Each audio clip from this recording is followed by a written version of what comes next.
Happy afternoon! Ayan, pag-usapan naman natin yung soil mix na ginagamit ko. Actually, kung ano yung gamit ko sa succulents, ganun din ang gamit ko sa aking mga gymnos,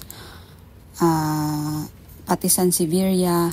Kasi para hindi naman guys na hiwa-hiwalayin ko pa ang potting mix na ito ay for succu, ito ay for gymno.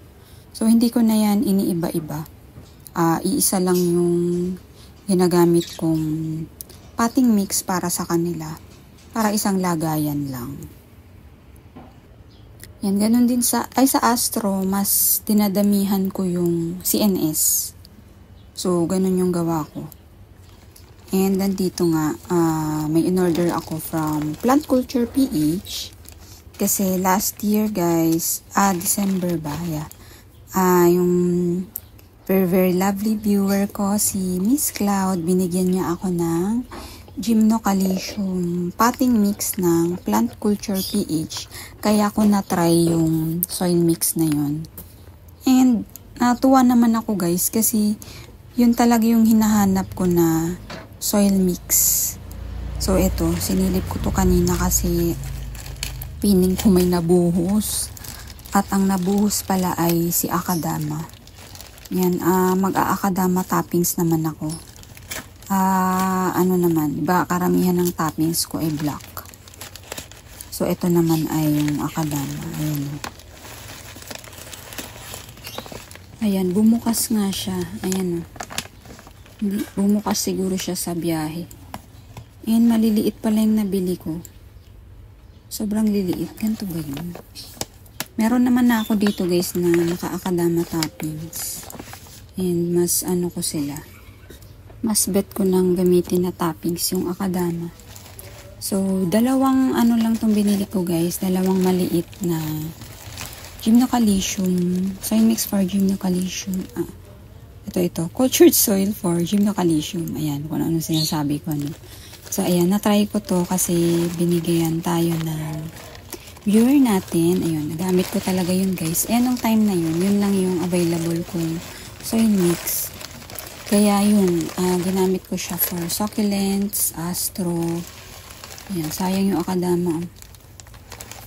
Ibabalik ko na lang to sa plastic. Ang daming nabuhos.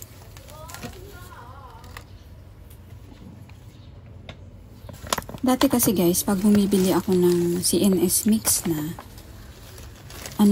sa Shopee, hindi ko nagugustuhan yung mixture kasi minsan ang lalaki ng bato, ang lalaki ng pamis. Minsan naman sobrang dami ng carbonized rice hull. So hindi ko nagugustuhan. Kaya gumagawa talaga ako ng sarili kong mix. Ayan, binili ko na.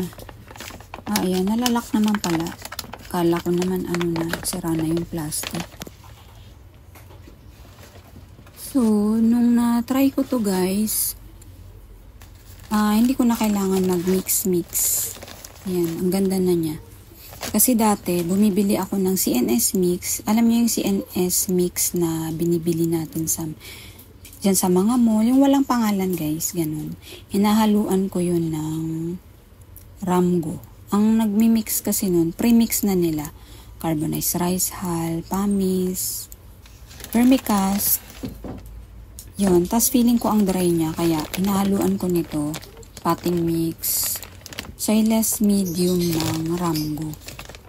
Ayan, kaya naman gusto ko to kasi yung coco peat niya is sobrang pink. So, gustong gusto ko siya sa soil mix na hinahalo ko nga sa CNS.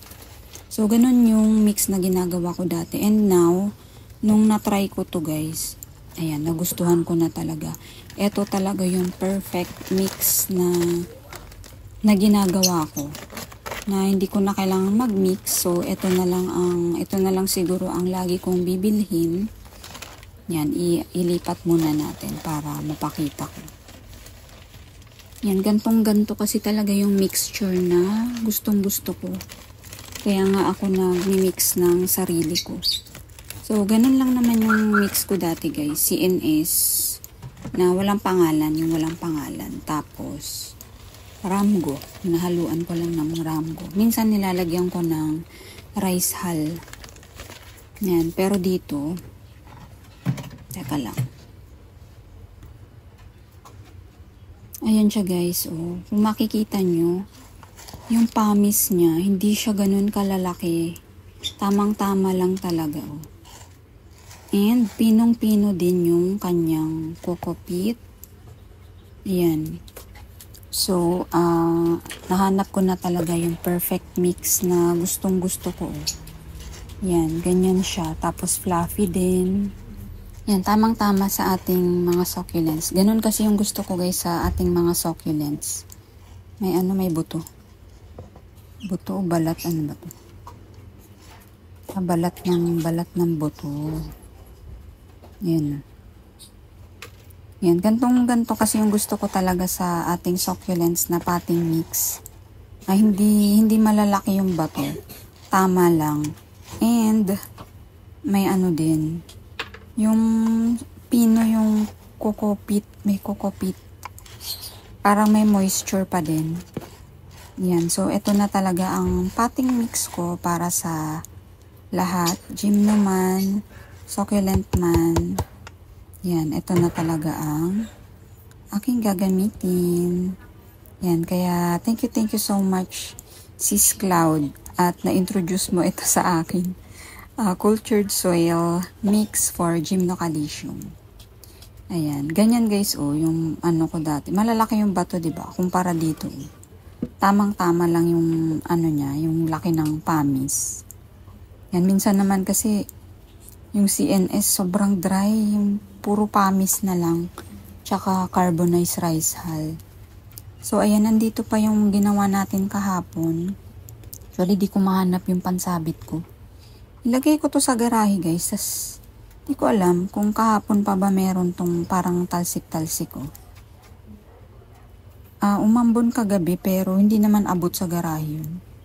O baka di ko lang napansin. May ganyan talaga sila. Ayan. Ayan guys. Umiinit na talaga ngayon. Andyan na talaga ang summer. Tingnan nyo tong aking Yersinia. Lahat ng old leaves niya natanggal na. Tapos nagda-dry. Pati yun lumiit ng mga dahon nila. Hindi ko alam kulang ba siya sa araw. Hindi ko sure. Ayoko naman ilabas kasi. So, ayan. Yun na guys, ang soil mix ko ngayon. So, sa ngayon, yun na talaga ang aking gagamitin. Ayan. Pati sa aloe, ganun na, sa lahat. Thank you so much for watching. And please don't forget to like, share, and subscribe. Happy Tuesday. Stay safe and healthy. Bye.